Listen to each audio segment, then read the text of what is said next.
ભરૂચ મામલતદાર કચેરીમાં સ્વચ્છતા હી સેવા અભિયાન અંતર્ગત સાફ સફાઈ કરવામાં આવી હતી, જેમાં કર્મચારીઓ જોડાયા હતા।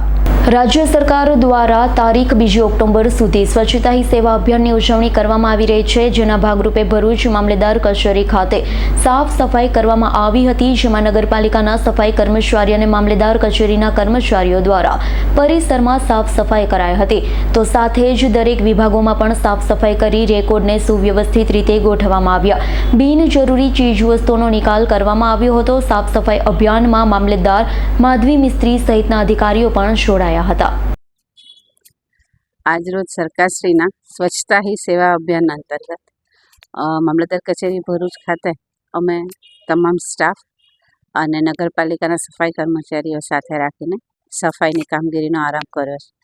આ સ્વચ્છતા અભિયાન 2 ઓક્ટોબર સુધી ચાલવાનું છે, જેમાં કચેરી પરિસર, બધી તમામ શાખાના રેકોર્ડનું વર્ગીકરણ, એ ઉપરાંત બિનજરૂરી વસ્તુઓનો નિકાલ, આ બધી કાર્યક્રમ અમે કરવાના છીએ અને આનાથી કચેરીઓને સફાઈ સુનિશ્ચિત કરવાના છે। આ ઉપરાંત કચેરીઓની સફાઈ થશે તો અમે શાખા વાઇઝ કઈ શાખાએ સારું કામ કર્યું છે એ પ્રમાણે શાખાને પણ ગ્રેડિંગ આપીશું અને તાલુકા કક્ષાની જે સમિતિ છે એમાં તાલુકાની તમામ કચેરીઓની આ રીતે સફાઈ કરીને એમને પણ નંબર આપવાની પ્રક્રિયા હાથ ધરવામાં આવનાર છે। તો તમામને હું અનુરોધ કરીશ કે સ્વચ્છતામાં અમારો પણ હાથ બઢાવો। Thank you. Bureau report S9 news Bharuch.